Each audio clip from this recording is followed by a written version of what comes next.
quero trazer uma palavra bem objetiva, bem necessária, bem direta, a respeito de tudo aquilo que temos vivido, de tudo aquilo que possivelmente iremos viver. Uma palavra que eu acredito que é uma resposta para esse tempo. E quando eu falo de resposta para esse tempo, é porque tempos de incertezas levam muitas pessoas a procurarem respostas, que muitas vezes não são as respostas ideais, os caminhos ideais. E como não encontram as respostas ideais, as ferramentas ideais, acabam transformando tempos incertos em tempos mais difíceis ainda. Essa semana alguém me perguntou, pastor, mas é muito difícil lidar com a incerteza do que vai acontecer. A minha pergunta foi, algum momento você já teve certeza sobre o amanhã? Eu nunca tive. A única certeza que eu tenho sobre o amanhã é que se eu estiver em Deus, vai ficar tudo bem. Essa é a única certeza que a palavra nos dá. Ela não diz que não passaremos por lutas, por desafios. Ela não nos engana a respeito da realidade do mundo. Ela simplesmente diz, se vocês forem meus discípulos, eu estarei com vocês todos os dias até a consumação dos séculos. A consumação dos séculos já aconteceu? Isso significa que Jesus permanece com você até a consumação dos séculos. E essa é a resposta fundamental para qualquer momento que nós enfrentarmos. Mas eu acredito que você concorde comigo que Deus não criou países, sim ou não? Deus não criou empresas, você concorda? Deus não criou ONGs. A Bíblia nos mostra que Deus só criou duas instituições nessa terra: a igreja e a família. E essas instituições Ele criou para expressar a vontade dele para o homem, para mostrar um caminho de conexão com Ele, para mostrar como que nós podemos viver aquilo que Jesus nos ensina a orar. Lá em Mateus 6, quando fala da oração do Pai Nosso, Ele diz que seja feita a tua vontade aqui na terra como ela é no céu. Ou seja, Ele instituiu expressões do reino dele nessa terra, para que nós possamos trazer a realidade do céu para a terra. Você está acompanhando? Esse é um fato. E quando você caminha pelas Escrituras, você percebe que é tudo sobre igreja e família. Por exemplo, Isaías 54:5, você lê, porque o teu Criador é o teu marido, o Senhor dos exércitos é o seu nome, e o Santo de Israel é o teu Redentor. Ele é chamado o Deus de toda a terra. Em Efésios 5, do verso 31 em diante, nós lemos, eis porque deixará o homem a seu pai e a sua mãe, e se unirá à sua mulher, e se tornarão os dois uma só carne. Grande é esse mistério, mas eu me refiro a Cristo e à igreja. Ou seja, quando ele vai falar da sua vontade para o homem nessa terra, quando ele vai usar uma imagem, um retrato, uma figura, para exemplificar, ele usa a igreja e ele usa a família, porque a família e a igreja são instituições determinadas por ele, que são prioridades para ele e que, sem dúvida alguma, estão conectadas com aquilo que ele tem para a minha vida e para a sua vida. Eu não tenho dúvida disso. Só que quando nós falamos do nascimento da igreja, nós chegamos lá no discurso, na conversa de Jesus com Pedro. E eles conversam e ele fala que Pedro, é o seguinte, sobre esta pedra, que ele está falando dele mesmo, eu edificarei a minha, e as portas do inferno não prevalecerão contra ela. Ou seja, ele está dizendo que as portas do inferno não prevalecerão contra quem? Contra a igreja. Eu fico ouvindo um pessoal falando, nós temos que lutar para vencer, a igreja tem que lutar para vencer. Irmão, a igreja já nasceu vencedora. As portas do inferno não prevalecerão contra a igreja. Esse é um fato, é uma determinação. Não há dúvida alguma a respeito disso. Independente do cenário, seja ele complicado, seja ele favorável, a igreja prevalecerá. Projeto de Deus. A família é bendita. É o que a Bíblia diz. E muitas vezes nós nos esquecemos de verdades que já foram determinadas. Agora, entendendo isso, se as únicas instituições estabelecidas por Deus na terra são a igreja e a família, é por isso que você não vai encontrar nessa terra realidades que sejam mais atacadas do que a igreja e a família. Porque tudo aquilo que Deus criou, o diabo trabalha para a entidade de sexo, claro. Então, o diabo, ele estimula a criação de ideologias de gênero. Deus, ele cria o casamento para ser um casamento que é abençoado por um presente para o casamento, que é o sexo. Mas o diabo, ele tira o sexo do casamento e transforma em algo completamente deturpado, aonde faz a hora que quer, com quem quiser, e isso está acabando com as emoções das pessoas, acabando com a saúde das pessoas, acabando com a mente das pessoas, acabando com as famílias das pessoas, acabando com a fé das pessoas. Ou seja, ele trabalha o tempo todo. E queria orar, mas é sobre eu manter uma postura de fé independente do cenário. É sobre olhar para o mundo com a perspectiva de Deus. Assim como Isaías, no seu chamamento, no seu ministério profético, não conseguiu fazer. Deus dá uma visão a ele, ele diz, eu tive uma visão e eu vi o Senhor assentado num alto sublime trono, e eu vi querubins, e eu vi tudo aquilo ali, mas ele diz que ele, no momento, ele começa a se desesperar, porque ele diz, ai de mim, um homem de lábios impuros que habita no meio de um povo de impuros lábios. Só que os anjos, os seres celestiais que viam a mesma terra, eles diziam assim, santo, santo é o Senhor, toda a terra está cheia da sua glória. Ou seja, o problema não é a terra, mas é a perspectiva com a qual a gente olha para a terra. Você sabia que o problema não é o cenário que você tem, mas é o jeito que você está olhando para ele?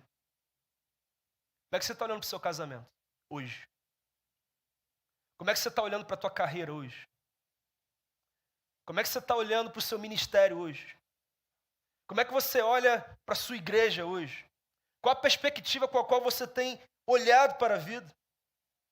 E quando você observa a história, você perceberá que nos impérios, nas nações e nas civilizações que valorizaram a palavra de Deus e a família, essas nações prosperaram, venceram os seus inimigos, tiveram eventos sobrenaturais impressionantes acontecendo, mas essas mesmas nações, quando desvalorizaram a família, quando deixaram de obedecer a Deus, passaram por situações vergonhosas, desanimadoras, desesperadoras.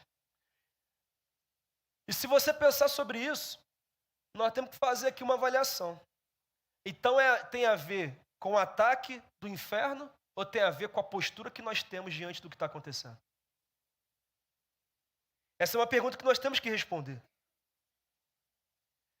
Pastor, mas não tem uma orquestração do mal contra a igreja, contra a família? Existe sim. Isso é um fato. Só que o maligno só toca, de fato, na vida daquele que não está em Deus, porque aquele que é de Deus, o maligno não toca. E se Deus permitir que toque, é para cumprir um propósito maior. E esse propósito está sob o controle absoluto de Deus. Esse é um fato. Então qual é o problema, pastor? O problema é algo chamado escolha. Quando nós escolhemos estar no lugar que Deus sinalizou para nós estarmos, nós podemos descansar, ver as promessas se cumprindo, ver o que Deus planejou para a gente se concretizando. Mas quando nós escolhemos, por algum motivo, resistir ao que Ele direcionou, então nós estamos escolhendo um caminho bem diferente do que aquilo que Ele planejou. Em Deuteronômio 30:19, é o que a Bíblia vai dizer. Hoje invoco os céus e a terra como testemunhas contra vocês, de que coloquei diante de vocês a vida e a morte, a bênção e a maldição. Agora escolham a vida. É uma escolha. É o diabo que faz um casal se divorciar? Não, é uma escolha.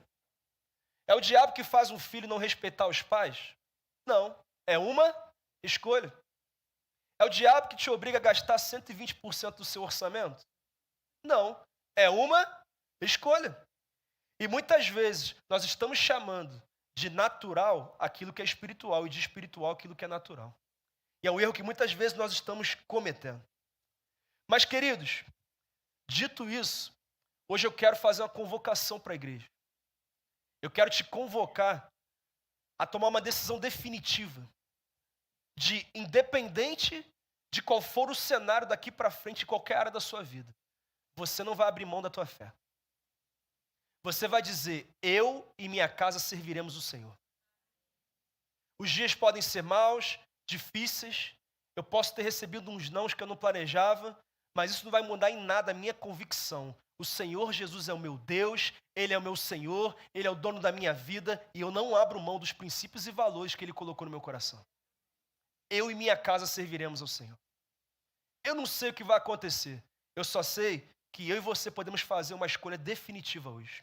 Eu queria que você abrisse a sua Bíblia em Josué 24. E eu vou ler apenas o verso 15 inicialmente. E depois eu vou voltar em alguns versículos desse texto.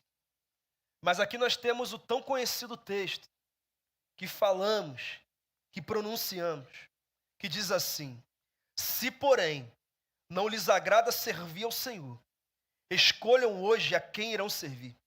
Se aos deuses que os seus antepassados serviram além do Eufrates, ou aos deuses dos amorreus, em cuja terra vocês estão vivendo. Mas eu e a minha casa, eu e a minha família, serviremos ao Senhor.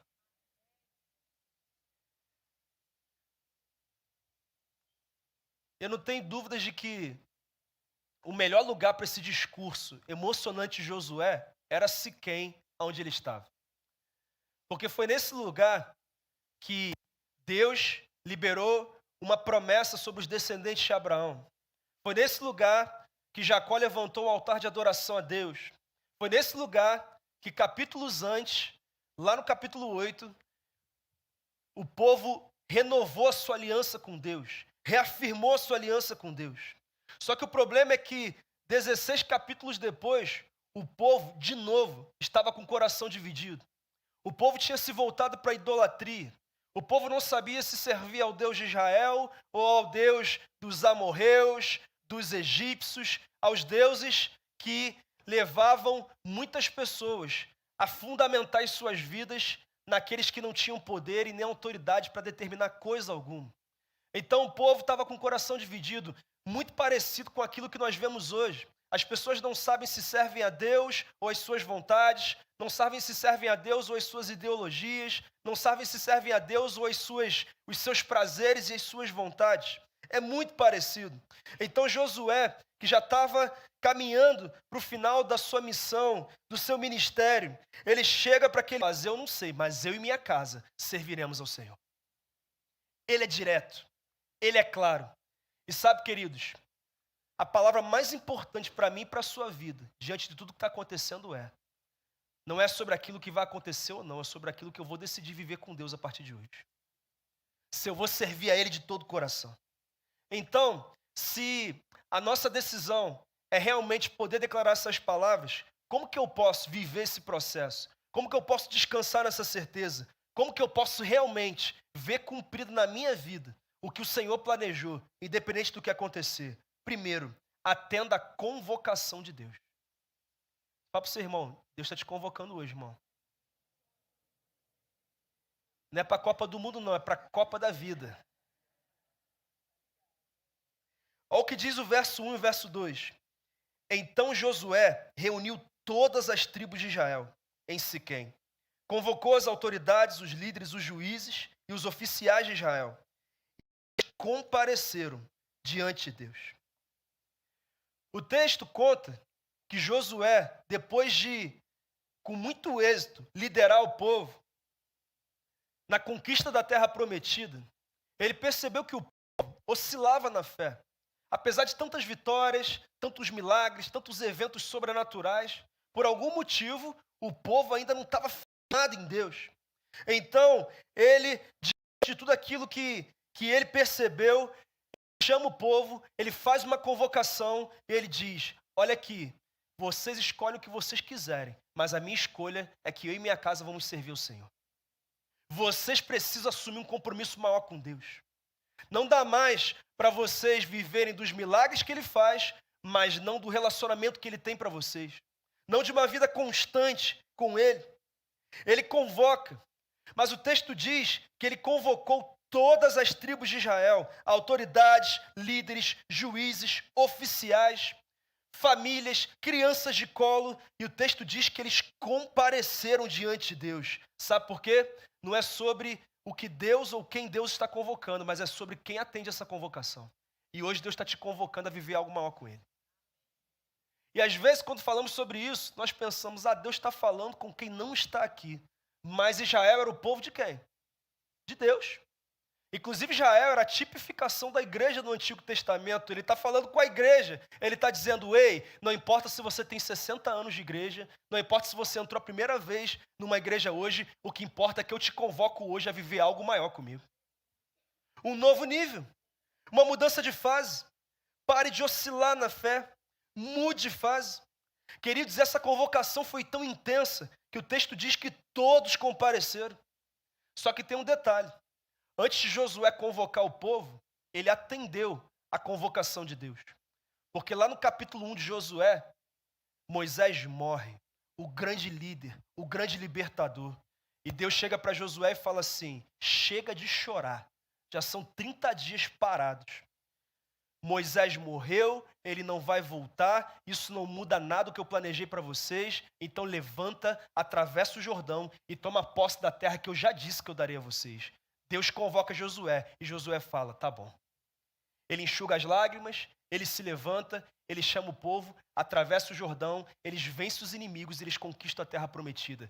Querido, está na hora de você enxugar a lágrima que tiver que enxugar. Está na hora de você encerrar o que tiver que encerrar. Porque Deus está te convocando para o tempo de maior manifestação da glória e do poder dele, da tua história. Pastor, mas o cenário, irmão, os céus permanecem em festa, em paz. E nós temos que ter essa convicção. Mas tem um detalhe muito importante. Eu queria que você guardasse esse princípio. Toda mudança coletiva começa com uma mudança pessoal. Você pode repetir toda mudança coletiva? Começa com uma mudança pessoal. Antes de Josué convocar o povo, ele viveu uma mudança pessoal. E sabe que esse é o nosso problema? Nós queremos que o cônjuge mude antes de nós vivermos a mudança que sabemos que temos que viver. Nós queremos que o nosso filho mude antes de nós darmos o passo que nós sabemos que temos que dar. Nós queremos que a empresa mude antes de nós fazermos aquilo que nós temos que fazer. Nós queremos que o Brasil mude antes de nós tomarmos a posição que Deus já nos chamou a tomar. Nós queremos que a igreja mude antes de nós fazermos aquilo que nós sabemos que temos que fazer. Mas antes da mudança coletiva, vem a mudança pessoal. Deus quer mudar algumas coisas na sua vida hoje para que Ele mude no coletivo e manifeste algo muito maior do que você imagina. Eu realmente creio nisso. E Deus está convocando a mim e a você. Ele está convocando o Brasil. E, queridos, não precisava acontecer nada do que está acontecendo para saber que Deus está convocando a gente há muito tempo, porque a palavra já é uma convocação de Deus à humanidade. Desde sempre a palavra nos convoca. Por exemplo, você sabe que é a vontade de Deus que todos sejam salvos e chegue ao pleno conhecimento da verdade, 1 Timóteo 2, 3 e 4. É um fato. Você sabe que Deus nos convoca a buscar o reino dele, a justiça dele em primeiro lugar, com uma promessa de que todas as demais coisas serão acrescentadas. É uma convocação. Você já leu também que a seara é grande, mas poucos são os ceifeiros, os trabalhadores. Então rogai, pois, ao Senhor da seara para que envie mais trabalhadores. Com quem que ele está falando? Com você, que ainda não atendeu a convocação. Ele está convocando há muito tempo. Ele tem sido direto. Você também sabe que muitos são chamados, mas poucos são? É um fato. Você também sabe que Deus nos convoca a orar sem cessar. Orar sem cessar. Às vezes pergunto, pastor, quando que eu tenho que parar de orar? Nunca. É sem cessar. É o tempo todo.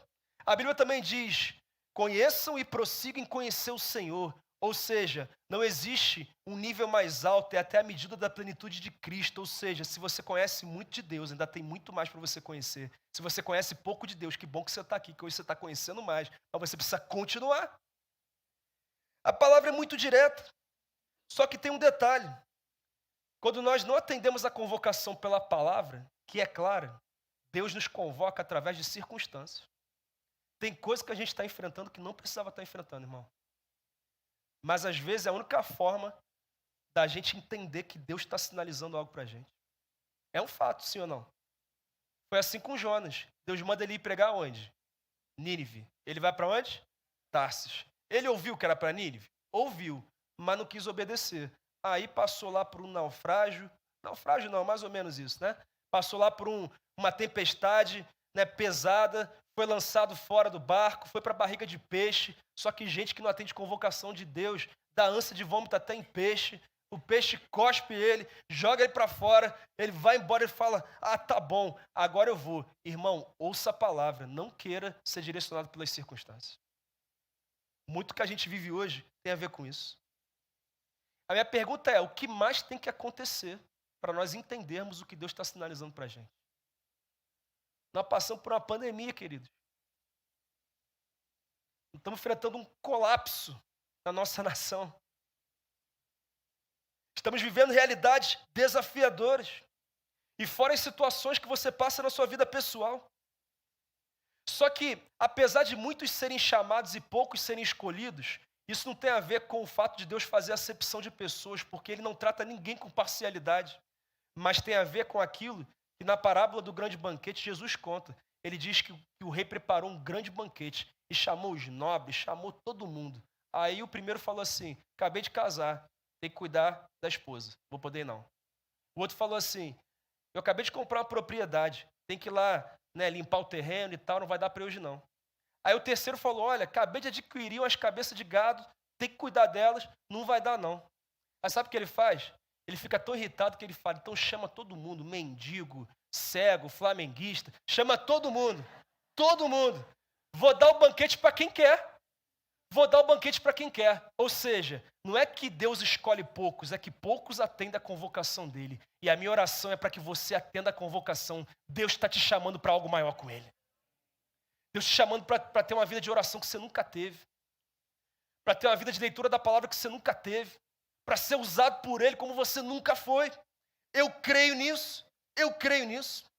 Eu te faço uma pergunta. De 0 a 10, o quanto que você tem atendido a convocação de Deus? A maioria das pessoas é como Jonas, já sabe o que Deus espera delas, mas por algum motivo decidiram deixar para depois. Assim, quando eu terminar isso aqui na minha vida acadêmica, Deus, eu vou. Eu já sei o que o Senhor está falando. Quando eu vou resolver aqui com o meu namorado, com a minha namorada, sim, e quando eu resolver isso aqui, eu vou. Entendeu, Deus? Eu vou tentar resolver com a minha avó, com a minha mãe, sobre esse negócio de mudar de fé e tal, e não sei o quê, e depois eu vou. Mas, querido, Deus não está te chamando para atender essa convocação daqui a um tempo. Ele está falando com você hoje, porque Ele tem pressa em cumprir o que Ele prometeu para você. O tempo é esse, é hoje. Deus está convocando o Brasil, Ele está convocando a minha e a sua vida. E o que há de mais maravilhoso nessa vida é poder descansar no cuidado dEle. Olha o que diz Lucas 6, 47 a 49. Eu lhes mostrarei a que se compara aquele que vem a mim, ouve as minhas palavras e as pratica. É como um homem que, ao construir uma casa, cavou fundo e colocou os alicerces na rocha. Quando veio a inundação, a torrente deu contra aquela casa, mas não a conseguiu abalar, porque estava bem construída. O que ele está dizendo é muito claro. Atender a convocação dele não é se isentar de desafios, mas é ter a certeza que quando vierem as tempestades, os ventos contrários, os nãos e as portas fechadas, você permanecerá inabalável, porque o seu Deus não vai perder o controle. Mas para isso, nós temos que atender a convocação. Você tem que convocar. Primeiro você atende e depois você convoca os seus. Josué chamou o clã dele e falou, nós vamos servir ao Senhor independente do que acontecer. Você tem que convocar a tua casa, irmão. Tem que convocar o teu marido, a tua esposa, o teu filho, o teu pai, a tua mãe. Você tem que convocar e dizer, essa semana nós vamos ler Bíblia aqui, nós vamos orar, vamos fazer culto no lar. Né? Quem aqui é da época do culto no lar aí? Aí, deve ser muito bom esse reumatismo. Brincadeira aí. Culto no lar, aqui, que benção. É cuidar dos nossos. É ter Jesus dentro da nossa casa. Sabe qual é o problema? Nós transformamos a igreja num lugar de avivamento, mas não é a igreja que é lugar de avivamento, é a tua vida que é um meio de avivamento, querido. E você busca a Deus no teu secreto, com a tua família, e você chega aqui incendiado, e nós nos encontramos aqui num grande incêndio, onde Deus se manifesta. É dessa forma, e nós temos que entender isso. Então, nós precisamos atender à convocação de Deus. Quem atende em nome de Jesus? Amém? Segundo, reconheça os feitos de Deus e quem Ele é. Vamos ler do verso 3 em diante? Mas eu tirei seu pai Abraão da terra da além do Eufrates e o conduzi por toda Canaã. E lhe dei muitos descendentes. Dei-lhe Isaque, a Isaque dei Jacó e Esaú. A Esaú dei os montes de Seir, mas Jacó e seus filhos desceram para o Egito. Então enviei Moisés e Arão, e feri os egípcios com pragas, com as quais os castiguei, e depois tirei vocês de lá. Quando tirei os seus antepassados do Egito, vocês vieram para o mar, e os egípcios os perseguiram com carros de guerra e cavaleiros até o Mar Vermelho. Mas os seus antepassados clamaram a mim, e eu coloquei trevas entre vocês e os egípcios. Fiz voltar o mar sobre eles e os encobri. Vocês viram com seus próprios olhos o que eu fiz com os egípcios. Depois disso, vocês viveram no deserto longo tempo. Eu os trouxe para a terra dos amorreus que viviam a leste do Jordão. Eles lutaram contra vocês, mas eu os entreguei nas suas mãos. Eu os destruí diante de vocês, e vocês se apossaram da terra deles. Agora que Josué atraiu a atenção do povo, ele começa a fazer uma retrospectiva. E ele começa a lembrar de tudo que aconteceu. E nessa lembrança ele fala da identidade de Deus, ele fala dos feitos de Deus, de uma forma apaixonante. É como se ele chegasse aqui e dissesse: olha, eu não estou chamando vocês para um compromisso religioso. Eu não estou chamando vocês para terem um nome no hall de membros de uma igreja local. Eu não estou chamando vocês para assumir um compromisso litúrgico, um compromisso ritualístico que não vai mudar a vida de vocês. Não é isso que eu estou falando. Eu estou falando de vocês assumirem um compromisso definitivo com aquele que criou vocês, com aquele que tem um projeto grande para vocês. Eu não sei se você se lembra, mas quando Moisés é convocado para libertar o povo do Egito, ele chega para Deus e fala assim: vem cá, eu vou dizer para Faraó que quem me enviou para isso. Qual foi a resposta de Deus? Fala para ele que o eu sou te enviou. O eu sou te enviou. Essa é minha identidade. Eu sou. Eu sou. Eu sou todo-poderoso. Eu sou aquele que tem as rédeas da história. Irmão, quando Moisés fala para Faraó, o eu sou me enviou, o cara treme, sim ou não? Por quê? Identidade de Deus. Deixa eu te perguntar uma coisa. Você conhece Deus? Você conhece Ele? Você sabe de fato quem Ele é? Porque quando a gente descobre de fato, eu não estou dizendo aqui que nós sabemos todos os detalhes da identidade de Deus, porque jamais a criatura vai ter acesso a isso. Só estou dizendo que tem mais de Deus que a gente não conhece, que Ele está nos chamando a conhecer. Porque quando nós conhecemos quem Deus é de fato, isso vai trazer para a gente uma tranquilidade diante de qualquer cenário. Só que Ele não fala só de quem Deus é, Ele fala daquilo que Deus fez. E Ele olha para o povo e fala: olha aqui, vocês não estão entendendo. Vocês estão oscilando na fé porque eu acho que vocês estão com a memória fraca. Vocês se esqueceram. Eu estou falando de um Deus que, quando vocês eram um povo insignificante, transformou vocês na nação mais poderosa do mundo.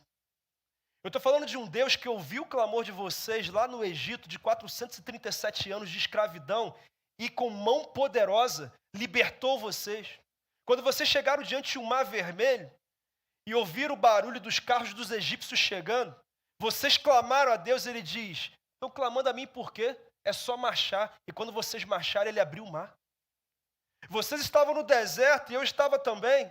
E quando nós estávamos ali, o que aconteceu é que, naquele calor, tinha uma nuvem nos protegendo dele durante o dia. Quando escurecia e ficava frio, tinha uma coluna de fogo que mostrava o caminho e nos aquecia no frio do deserto. Quando a gente tinha fome, Deus fez descer maná do céu na medida que nós precisávamos. As nossas roupas não se estragaram. Nós não precisávamos nos preocupar com nada. Foi esse Deus que tirou vocês daquele lugar, que é o Deus que está chamando vocês para atender essa convocação. Sabe por quê? Porque se Ele fez no passado tudo isso, quer dizer que Ele continua querendo fazer no presente. É um fato, mas sabe qual é o problema? Muitas vezes a gente se esquece muito dos feitos de Deus. É ou não é verdade? Nós temos a mania, a cultura, de sempre valorizar o pior e desvalorizar o melhor. É ou não é verdade? Teu marido, ele, assim, caprichou naquele dia, chegou mais cedo em casa, né? Levou lá um buquê de flores, uma coisa linda, né? Tratou com carinho, levou aquele chocolate que você gosta, você estava num dia difícil, que às vezes acontece, né? Você estava ali, só que na correria para fazer a surpresa, ele deixou o sapato no meio da sala. Aí você esqueceu as flores, o chocolate, você lembrou de quê? Do sapato. Seu miserável.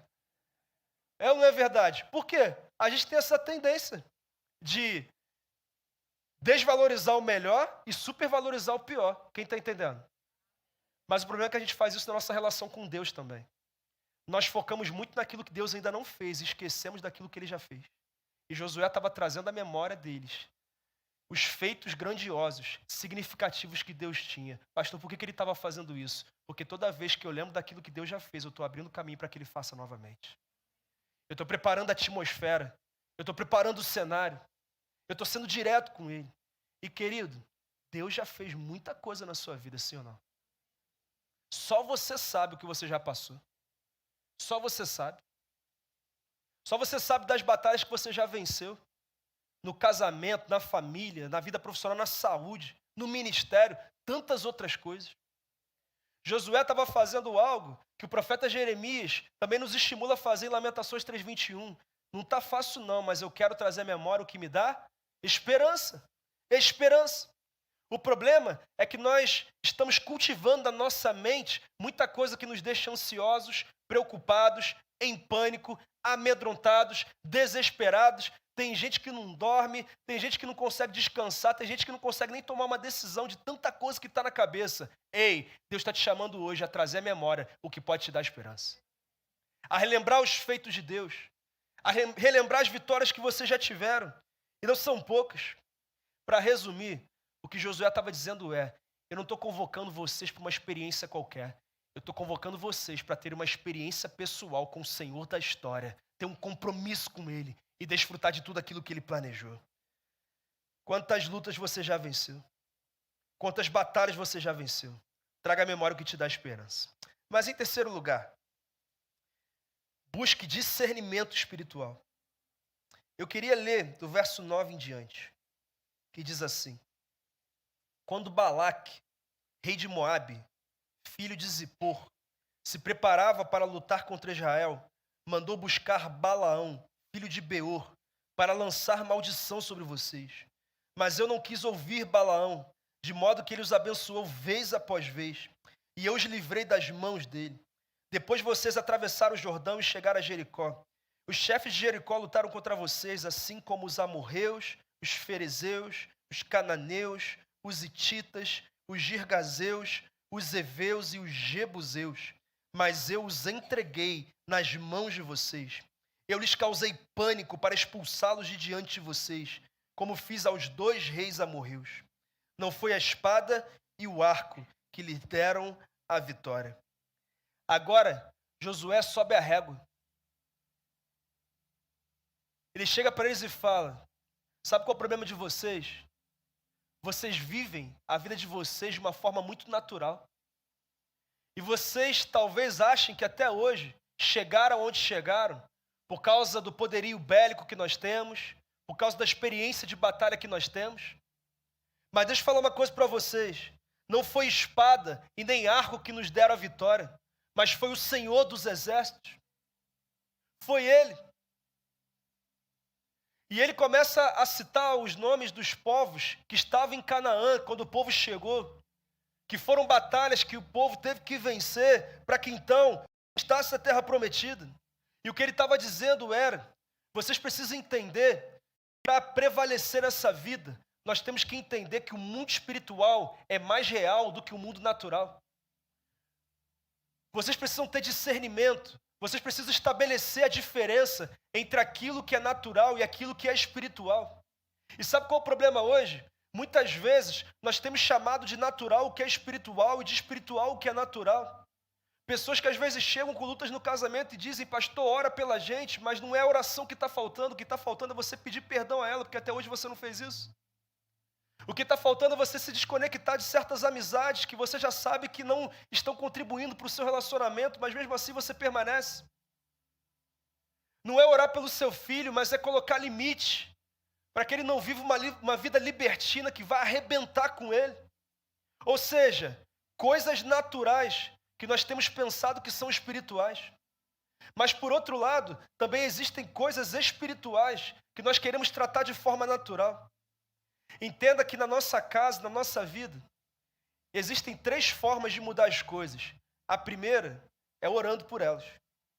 Se você ainda não orou, você ainda não deu o passo principal. A segunda é agindo de forma natural, fazendo aquilo que Deus não pode fazer, porque depende de você fazer. E sabe qual é a terceira? A terceira é aceitando que não vai mudar. Porque tem coisa que não vai mudar. Porque tem coisa que é característica, não é defeito. Quem está entendendo? E eu vejo às vezes casais dizendo, pastor, mas ele tem que mudar isso. Irmão, ele foi assim a vida inteira. É uma característica dele. Por que ele vai mudar agora? Você não é bonitão assim não, que nem você acha. Ele não precisa mudar. Deus fez ele assim. E é desse jeito. E você tem que respeitar. É assim. Agora, tem outras coisas que não são características. Tem outras coisas que têm a ver com defeitos que nós estamos resistindo em melhorar. Aí nós temos que fazer a nossa parte. Pastor, mas eu estou insistindo. Então, irmão, começa a orar, porque se não está funcionando no natural, vai funcionar no espiritual. Amém? Fala assim, pastor, eu estou tentando no natural, não está funcionando, então eu vou para o espiritual. Amém? Então você vai para o espiritual e você vai vencer batalhas no mundo espiritual. Eu creio nisso. Quantas mudanças eu e Rafa vivemos ao longo desses anos de casados. Coisas que eu nem sei que ela orou pela minha vida, que mudaram na minha vida. Coisas que ela nem sabe que eu orei na vida dela, que mudaram a vida dela e continuarão. Porque isso é casamento, isso é compromisso. E nós precisamos entender isso. As nossas lutas são espirituais. E é interessante que ele cita um povo específico, que são os moabitas.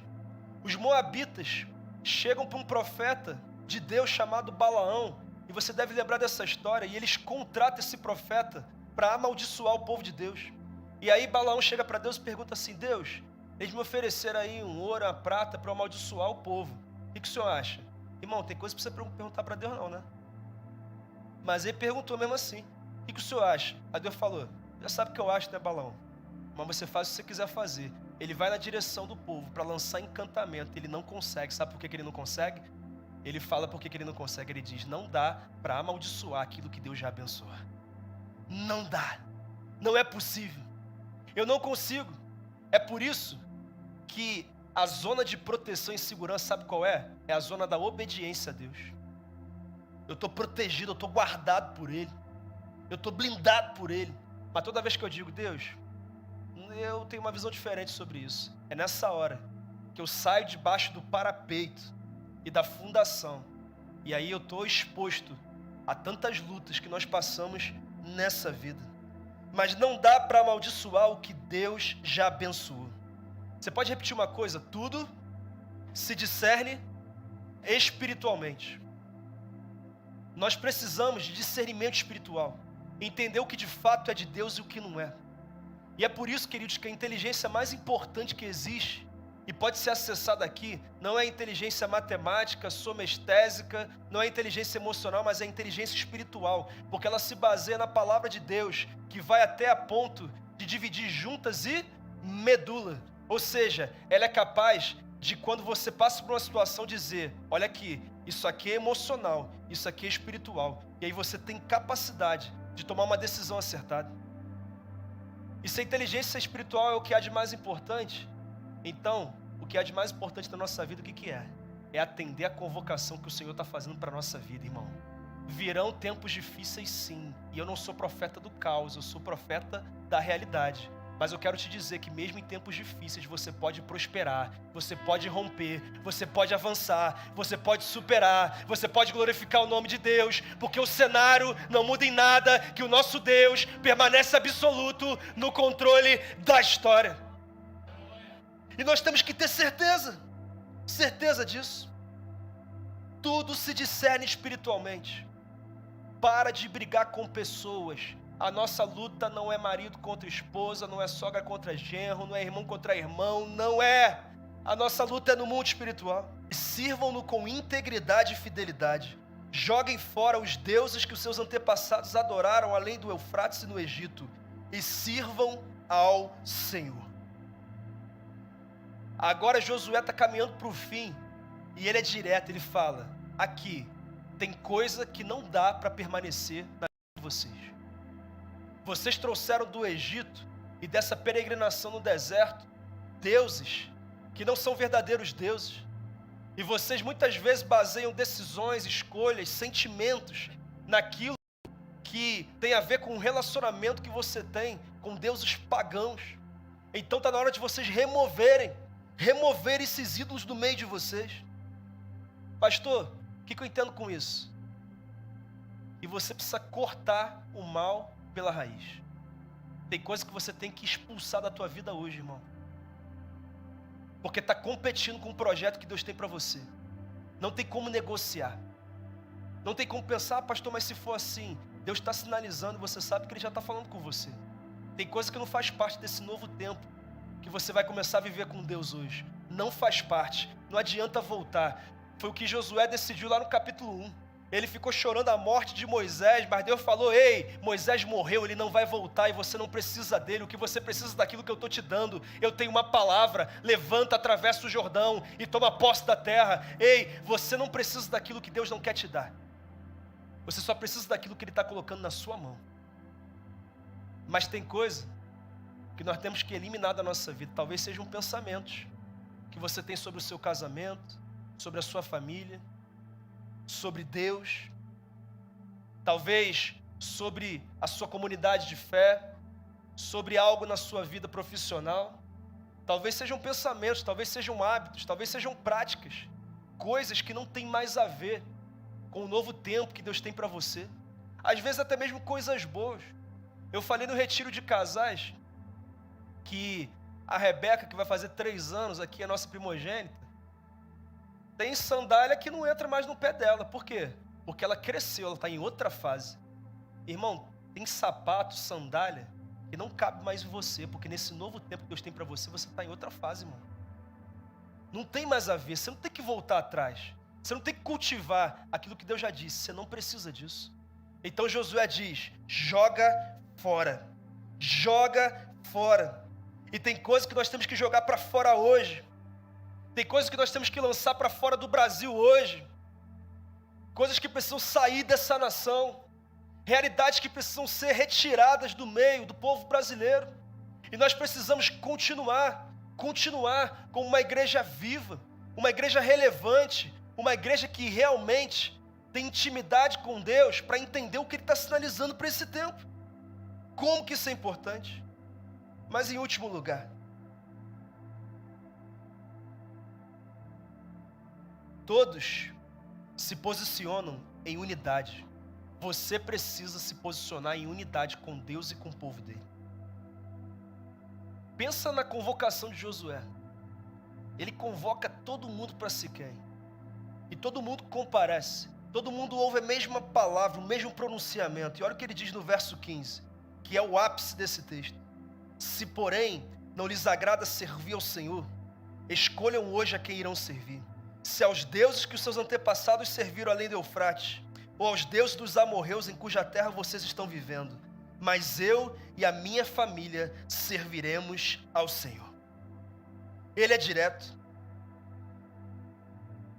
Ele chega para eles e diz, olha, eu já trouxe o recado para vocês. Deus está convocando vocês. Vocês precisam atender a convocação. Vocês precisam parar de oscilar na fé.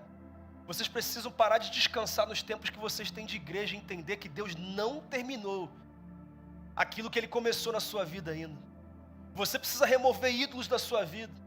Você precisa parar de dizer que Deus não tem o melhor para você. Você precisa parar de viver um relacionamento de desconfiança com aquilo que Deus está sinalizando para você. Você precisa abraçar. Se Ele está dizendo, você precisa viver. Mas aí Ele diz, olha, a fé é individual. Deus não vai perguntar o que a sua mãe, o que a sua filha, o que a sua irmã achou da sua fé. Ele vai perguntar o que você fez com a sua fé. Então, escolham quem vocês quiserem, mas eu e a minha casa serviremos ao Senhor. É o que Josué diz. E aí, irmão, quando alguém fala assim com a gente, fica difícil de você não responder à altura, né? Depois você pode ler o texto, mas o texto fala assim: ô Josué, nós não somos nem loucos de abandonar esse Deus. A gente vai parar de oscilar hoje. Nós vamos dizer sim para a convocação dele hoje. Nós vamos abrir o caminho para as promessas dele hoje. Nós vamos jogar fora o que tem que ser jogado hoje. Nós vamos abraçar a vontade dele hoje. Nós vamos começar a viver o melhor de Deus hoje. Eles tomam essa decisão. E a minha pergunta para você é: qual a decisão que você toma nessa noite? Você vai mudar de fase? Você vai entender a convocação? Deus está convocando cada um numa hora específica hoje. Tem gente que precisa mudar de fase no ministério aqui. Você está na mesma fase há muito tempo, querido. E não é porque Deus quer, é porque você ainda não tomou a posição que deveria tomar. Tem gente que precisa mudar de fase na fé. E não é porque Deus não tem uma nova fase, mas é porque você ainda não tomou uma posição que você já sabe que precisa tomar. Tem gente que precisa mudar de fase no casamento, na sua relação dentro de casa, na sua carreira. Cada um está vivendo uma realidade. Escolham, pois, o que vocês farão. Diante de vocês está a bênção e a maldição, a vida e a morte. Qual a sua escolha? A minha escolha é que, independente do que acontecer, em Vitória, no Espírito Santo, no Brasil, na minha vida, eu e a minha casa serviremos ao Senhor. Nós estaremos com Ele para sempre. Nós vamos perseverar, nós vamos avançar e o Senhor vai nos honrar. Eu creio nisso. E você? Então diga: eu creio. Amém.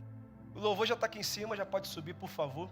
E eu queria que você já começasse a falar com Deus, com a decisão que você está tomando com Ele agora.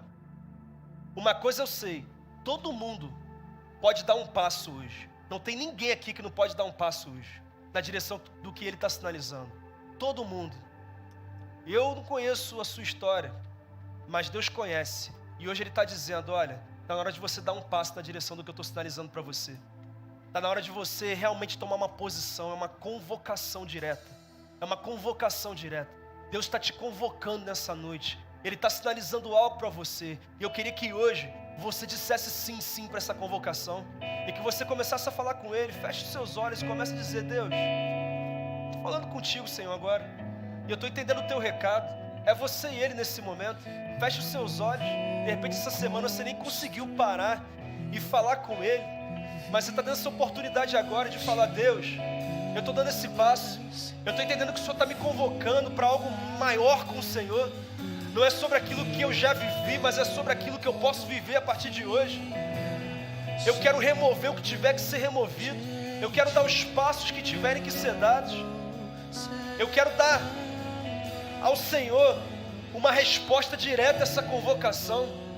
Comece a falar com Ele. É você e Ele nesse momento. É você e Ele nesse momento.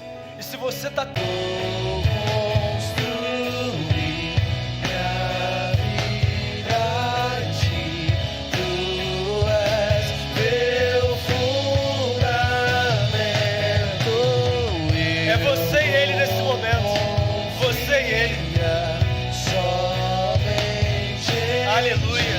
Aleluia, aleluia. Continue com os seus olhos fechados. E você que está atendendo a convocação de Deus hoje, eu queria que você orasse junto comigo. Eu não sei qual é o passo que você está decidido a dar nessa noite. Eu só sei que todo mundo aqui pode dar um passo a mais. Tem pensamentos que você tem sobre algo na sua vida que precisam ser jogados fora hoje. Tem falas que têm saído da sua boca que precisam ser expulsas agora. As nossas palavras têm poder para destruir ou para construir. E nós precisamos usá-las da forma certa. E eu quero orar com você. Eu quero orar com você, mas você também pode orar por você nesse momento. E você pode dizer: Deus, eu estou ouvindo a tua convocação, mas eu não quero ser daqueles que ouvem e dizem que tem algo melhor para fazer. Não, eu quero ser daqueles que ouvem e dizem: Senhor, eu estou te ouvindo e eu vou te obedecer, porque eu não abro mão de viver tudo que o Senhor planejou para mim. Senhor, o teu povo está aqui. O teu povo está aqui, Senhor. O Senhor está nos ativando nessa noite. Isso não tem a ver com a mudança do cenário amanhã, isso tem a ver com a mudança que começa hoje dentro de nós. Posições que já poderíamos ter tomado, mas não tomamos. Mas agora nós estamos dizendo, nós vamos tomar essa posição, nós vamos dar esse passo, nós vamos jogar para fora aquilo que não tem mais a ver com aquilo que o Senhor está sinalizando para mim. Deus, nesse momento, substitua pensamentos, Deus. Que as tuas palavras, que a tua vontade, que os teus pensamentos a respeito dessas pessoas possam ser estabelecidos nas suas mentes. Deus, dá a força que precisam para se levantar como coragem e atravessar o Jordão que talvez esteja na frente de suas vidas nesse momento. Dá força para esse marido e para essa esposa para provocar uma nova realidade no seu casamento. Dá força a esses pais que têm sofrido com algumas coisas que têm acontecido na vida dos seus filhos, que eles não desistam de ver os seus filhos vivendo as tuas promessas. Mas talvez algo eles precisem fazer antes disso acontecer na vida deles. Deus, muda de fato o quadro e o cenário dentro do nosso coração, em nome de Jesus.